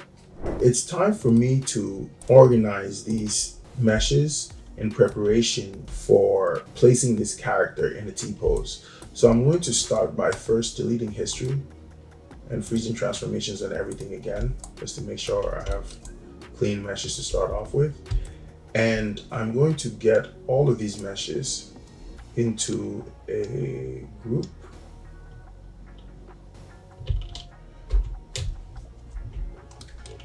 And I do already have some groups over here that I initially used as for organization. I'm going to keep them. I don't think the eyes need to be in a group.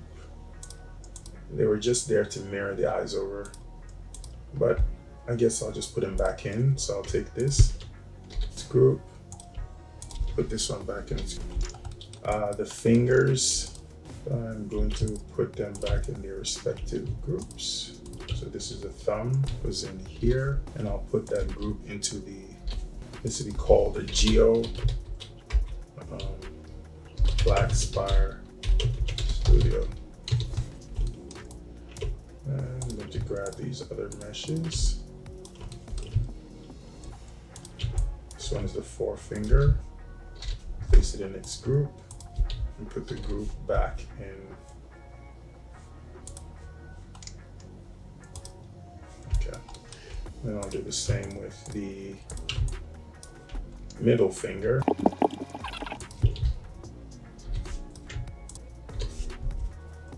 So this is some preliminary organization. So this is the character. And what I'm going to do is duplicate it because I want to keep this pose. It's really cool. Duplicate this, hide the original, call this original. And I'm going to start working to put this in a T pose. I need the hands and legs to be straight in preparation for HumanIK. To do that, I'm going to start with these meshes, put them in a group. I'll group them, and I will go to the front view and hold down the D key to move this to the part that I want this thing to pivot at. Make sure this is legs, T, pose, GRP. And then I'm going to rotate this leg until we have a straight solution. And it's very good that I haven't finalized this yet, because what this is telling me as I try to straighten the leg, I do also have to group this, everything from the knee, group, center pivot, and move the pivot right in the center of what I'm actually going to do to try to get the center of the sphere is I'll first center its pivot, and then I'll create a locator, and I will match the locator to it. So I'll go modify mass translations. So the locator should now be right in the center of that sphere, and I can then take this new group I created and make sure that I snap it to the locator. So I will isolate the locator, select the group, hold down the D key. Actually, there should be a way to do this. I should be able to select the group, select the locator, go modify, and match transformations, and go match pivots. Should be able to go apply. Yeah, and it puts this group's pivot right in the center of the sphere. So I'm going to go back into the front view, and I'm going to rotate this. A lot of that may have been a little redundant, everything I just did right now. Or perhaps, no, it's not. It's actually, I wasn't looking at, I have to make sure that I understand that the sphere is obscured. So it might look like it's not straightening up, but it is. I just want to be able to chart a straight path down with the joint system from the knee to the base of the leg. So what this is telling me is that this piece, I'm going to center pivot, will have to be lined like this. Go modify, freeze transforms, go to world, adjust it a bit. So as long as I can chart a line from here, the center here, right down the leg, then I have something that's riggable. And I think I can. This is cool. You can check with a simple sphere. I'll just take actually a cube, scale it up like that. Just position it there. Make sure, yeah, I can chart a line right through for the joint system. So that's gonna work. Now the next thing I need to do is deal with this. So this part of it, I acknowledged that I was going to deform it to fit the straightened version of the leg. So I'm going to go and take vertices. I'm going to select all the vertices here.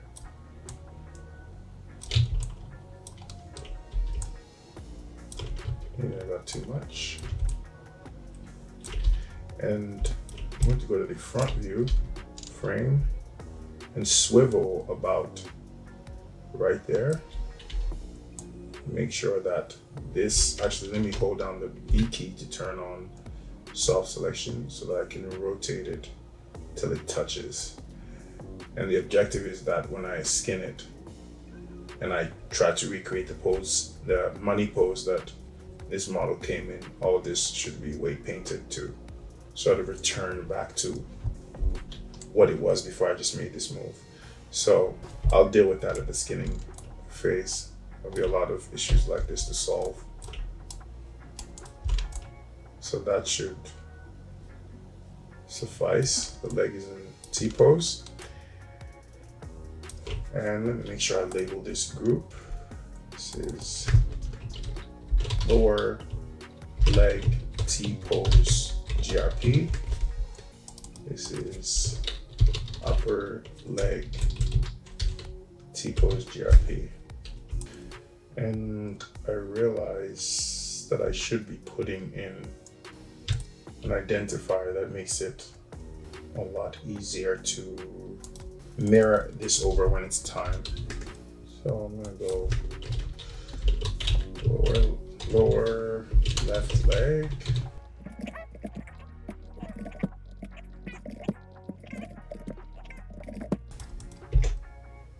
Okay, so that's it for T-posing of the legs. And now it's time to do the same for the arms. The fingers are fine as is. HIK will work really nicely as long as you position the joints in the volume correctly. All this will work nicely. And so I'm going to focus on getting this to be horizontal or perpendicular with the floor. Okay, so I'm going to create the groups that are going to allow me to make the hand straight. It's pretty much all of these pieces of geometry, everything from the elbow down. I'm gonna group that. Actually, I'm gonna be careful with those fingers. They already have groups, so it's better to just select those groups from here. Not the eye, but that. I think I have everything, so I can group it. Call it lower left arm T-pose GRP. Center pivot. And I'm going to do the same thing I did with the leg. I'll take this first, center its pivot, center pivot. And then I'm going to take this group that I just made, and I actually did not need that locator. I could just select the group and then select the elbow and tell this modify mass transforms pivots and go apply. Yeah, that worked. So it puts the parent group, makes it the same as the elbows pivot, but somehow the elbows pivot changed to world, which is weird. Center pivot again. Make sure they're the same. Yeah, they're the same. I don't know why I did that. But yeah, that allows me to pose this correctly. And now I have to put this group along with all the pieces that make the upper arm into a group. So that would include these lights too. So I'll group that. And this should be upper left arm T-pose GRP. So I can, here there is no swiveling point, there's no sphere to swivel about, so I can just pick what I think is suitable. So I'll just hold down the D key, and actually no, there is a piece that I might want to get whose center position I want to get. So this is it. I'm going to center pivot, and then I'm going to move the pivot closer to the body. Hold down D and move it closer to the body. And then I will match this group to what I'm calling a fastener. So I'll go apply, I'll match its pivot, and now it should be in position, and this looks like it's now at world. So that's something I accept will happen now when I use this tool. I'll just center it back, that's fine. As long as I have the pivot, it's fine. So I should be able to now rotate the arm too. That works. And it looks like I might have left out some of these. So I need to put this in this group. And it looks like this is also not in its right group. It's the pinky. So I'll that. So when I select the upper left arm, I should be able to rotate it and everything moves. Lose this locator. Yeah, so I'm going to straighten this arm. I'll select the upper arm, go to the front view, and yeah, it looks like I'm going to need to go a lot, rotate a lot more. Go to the front view, make sure I'm rotating enough till this is straight, even at the expense of this weird penetration. But this does mean that the character can't raise their arm this high.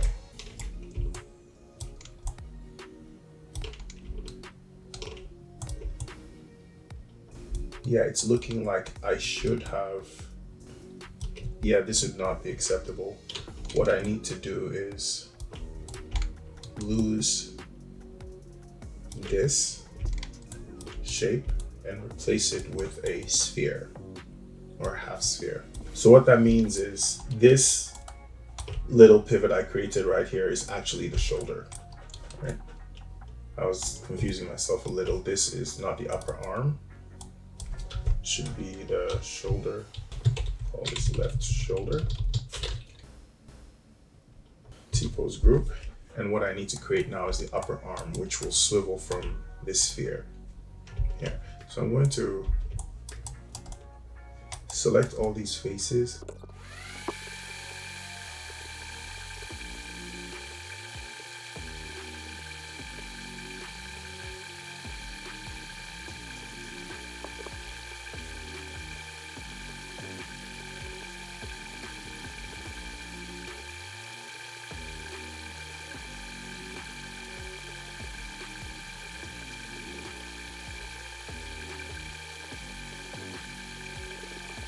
I managed to make the selection and I'm going to extract it. So I'm going to go mesh and look for the extract command. Mesh tools, edit mesh, extract. And that should separate it. Okay, so now that I have it separate, I think that a simpler way to deal, actually, no, I'm going to go with my original plan just to use a sphere. So I'm going to create a polygon sphere, move it to location, scale it up, and orient it in the same way that this piece is oriented. And go to object mode and start positioning this a way that will allow me to align one of these edge loops. Yeah, like if I move it further down, yeah, looks like this is the edge loop I'll be looking for. So I would take these faces, delete them, select this central one, delete that, and counting on making this a new lip. It will be just a little misalignment, but it's fine. It's nothing it's negligible. So should be able to line it like so. And I should be able to grab this edge, extrude inward, and extrude down, to get a shape that's somewhat similar. And I should be able to hide this. And that is now officially the head of the humerus for this robot. Alright, so I should, I think I had primary applied to this. So that's not existing, so it's main. I should really call that primary since I'm using secondary and tertiary. So this is the primary color. So I'll delete history, freeze transforms, and call this the GeoDSS humerus. If this is the upper, this is the shoulder, Then the humerus head would be within this folder.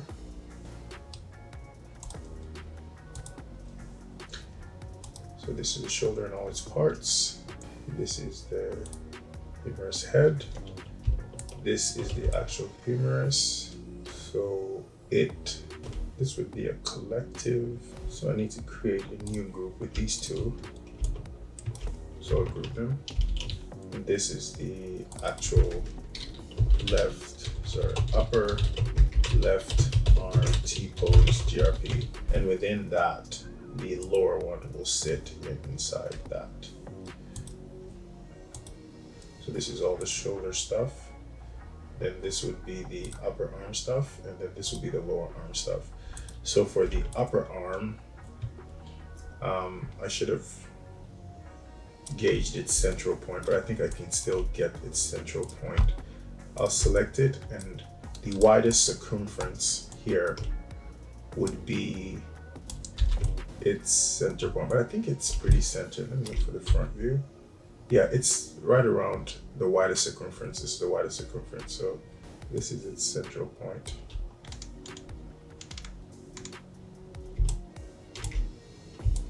And this is where it should pivot from, basically. So I'm going to grab its group, grab the head of the humerus, and then match the pivot. And that should take this away. I can center pivot again and just, yeah, have it in the center. So then, in order to raise the arm, I'd be rotating that entire module like that. And so then the shoulder is this, and the upper arm is that, which is great. That means you can have more range of motion for the shoulder, and we have more range of motion for the upper arm, and we don't have to break the shoulder to get it. I'm going to start the posing of this into the T-pose. I'll go to the front view, and I'll rotate, but not too much to cause too much clashing. So about there. And then I will do the same for the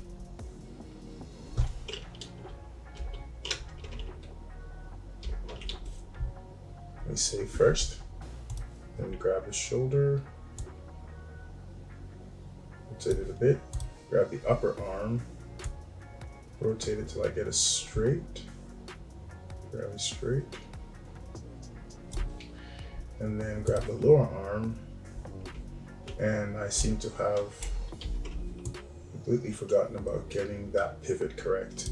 So this one is supposed to be the pivot of this sphere, which is correct because it wasn't modified. So I'll select the parent group, select the elbow, and tell it to match pivots, apply. That should mess up the elbow's pivot, but that's fine. I can just center it again. And now this group is going to swivel from the correct place.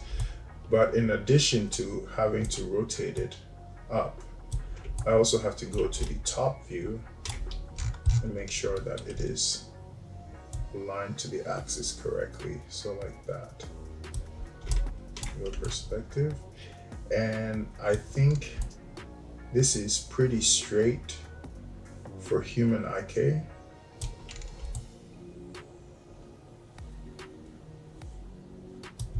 Let me swivel this about and see the way it looks. Yeah, it looks fine.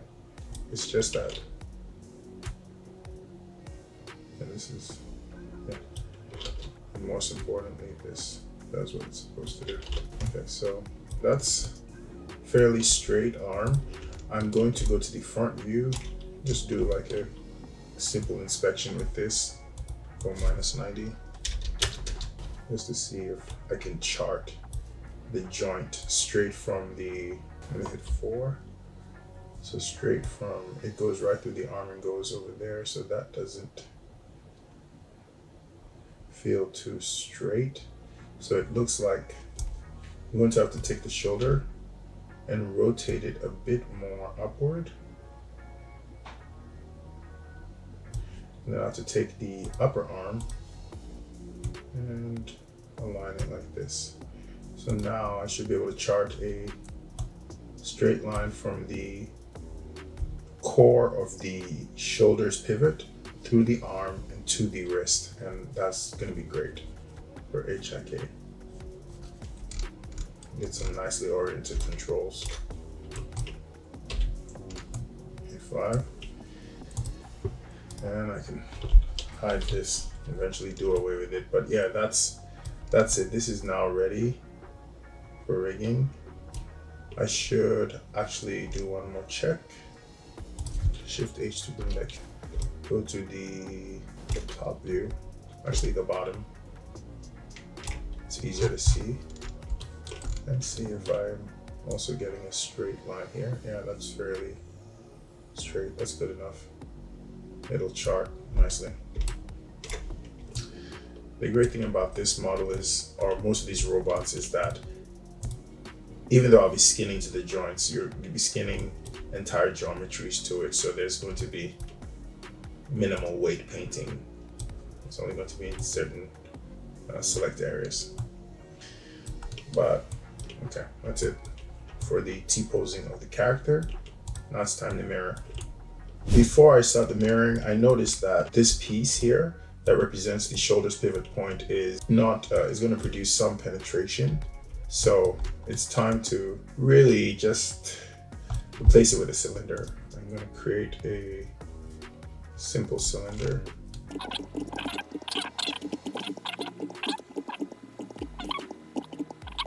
Scale it up, and yeah, it's in there. And now that it's in there, I can BSS shoulder pivot, and I'll move this into the trash. So I'll select it and parent it to the trash. Delete history, freeze transforms, and put this in the, so yeah, we should be good now. And then just assign it my dark tone. There's a dark tone that is used for all these connectors. All right, so that's that. Now it's time to mirror. I'm going to mirror each mesh one by one with the mirror command, not a duplicate special, because when I weight paint, I want to be able to mirror the weighting to the other side. So it needs to all be a singular mesh. So I'll hold down Shift to right click, and I'll open this menu. So I can just start hitting the button and getting everybody who's on the other side. And just select them, apply.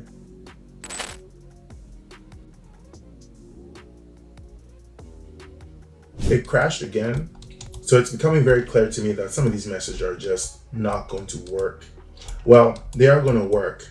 I can duplicate special and weld it into one mesh, but whilst I was watching it crash, I didn't do too much of inspection up here to see that just this one piece is 200K, and that's a little bit too much geometry.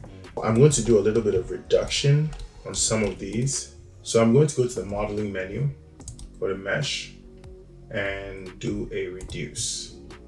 And I'm going to step through as I reduce this.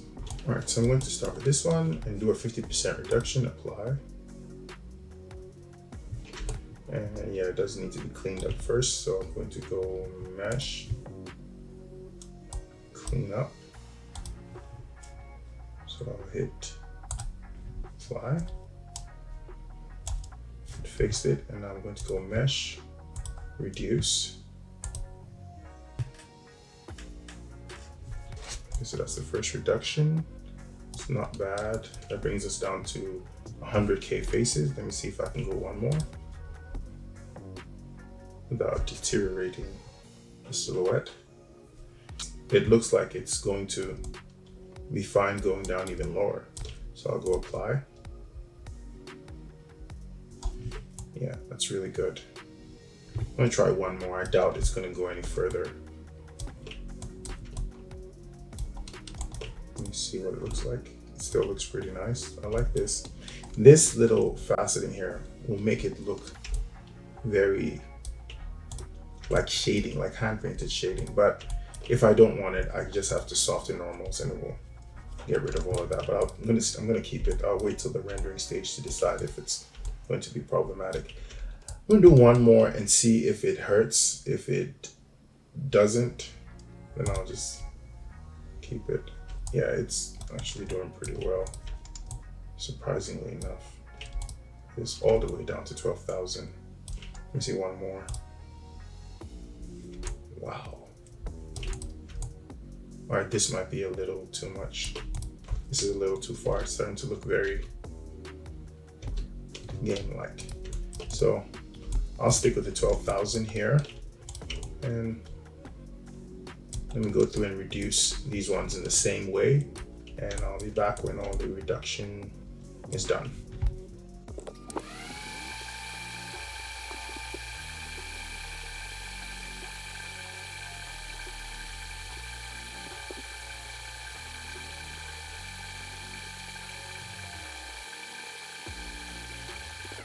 All right, so that's a lot of reduction all around. I think that's gonna be fine. I do have to remember that they're just instances. Well, with Mesh, you have two options. You can create a repro mesh, which will actually create physical geometry, and then there's another option where it's just instances. So it's not like I'm going to have several 200K pieces like this in the scene. It has its way of doing it efficiently. So I'll make sure to pay attention to that setting when I bring it into the background and I'm scattering. So let me get back to this mirroring process. Now that all this reduction is done, I did it on every part that would have it. Try not to go too far to lose the silhouette. So I'll save this. And another reason why this might have not been mirroring correctly is because it did have a geometry error. So that might have been it. But either way, this geometry count still had to come down. All right, so I'm going to bring back the mirror window. Apply, and now it's fine. And do the same here. There. Shouldn't forget the elbow. And the fingers. Yeah, all of this have to be done one by one.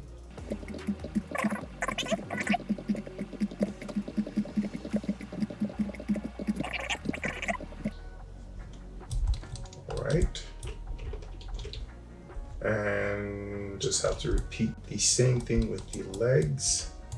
So here, apply, G, knee, shins, and foot. So that's the completed mirror, and this thing is now ready for HIK work. I realize now that this left identifier is not needed wherever it's at. So thankfully it's not there, but it's definitely there. Definitely there. Definitely there. I'm just gonna go modify, search and replace, and go look for left with nothing. Well, and now I have to look for double underscore, replace a single underscore. Okay, does not look like it worked.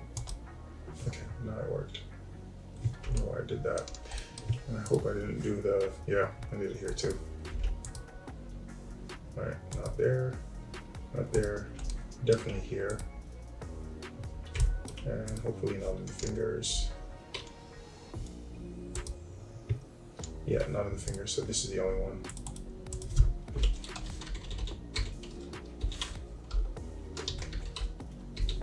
Wondering whether I should rig in a blink with a lattice, something that would be like that, but maybe that's not a good idea.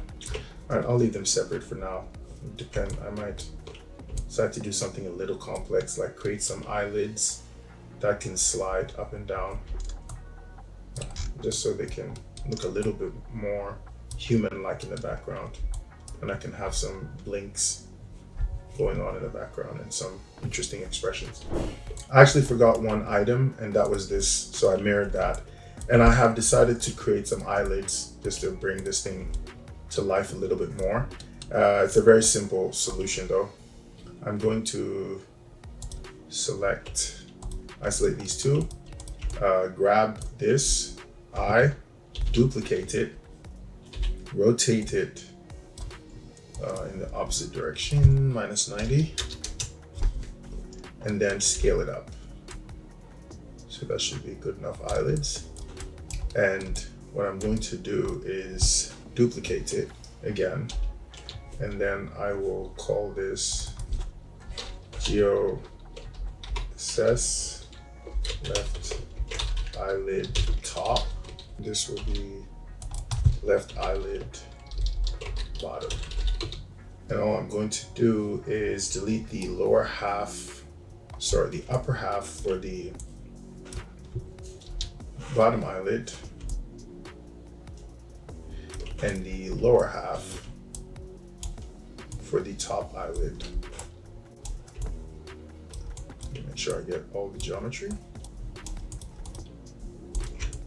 And before I test them out, I'm going to apply the appropriate color to them. I want to make sure they are the same color as this blue that's applied to the head. So I think that's AISS head. I'm going to select that.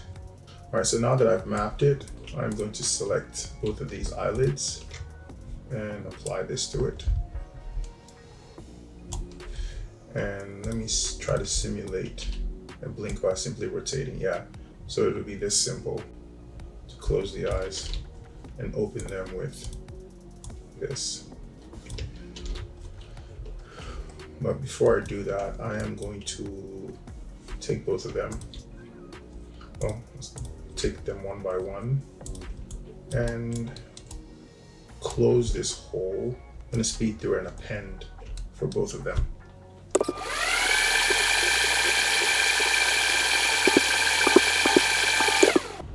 So it's done, and I'm actually not going to do the top one. I can just duplicate to get the top one, but this is in fact the bottom one. I'll delete this, and I will duplicate this. Note that postfix, make sure this is top. Rotate it 180 degrees. Actually, I should be able to just do 90. Yeah, and that should take it up there. All right, so with these two, I will freeze transforms, and that's about all I have to do. Could just open them a little. I just have to be careful not to freeze transforms on them right now. Yeah, it makes them look more human-like, gives them a little bit more personality. So I'm going to take this group and then do an edit, duplicate special, and get it to the other side for the other eye. Scale it to the negative axis, hit apply. And this is left eyelids, right eyelids. All right, so it looks like this lesson lasted a bit too long. I did get a lot done. We prepped the mesh from a 3D printable mesh to a riggable mesh in T-pose, ready for HIK. I'm not going to try to continue on with the rigging here. There's a lot to do. I'm probably underestimating how much time it's going to take to skin this stuff. But I do think that all of that stuff, from the HIK base rig to the custom joints to the skinning, it can be finished in the next lesson. And then after that, I'll deal with the last robot that has to be rigged. So I'll see you in the next lesson where I rig this robot from Blackspire Studio with HumanIK.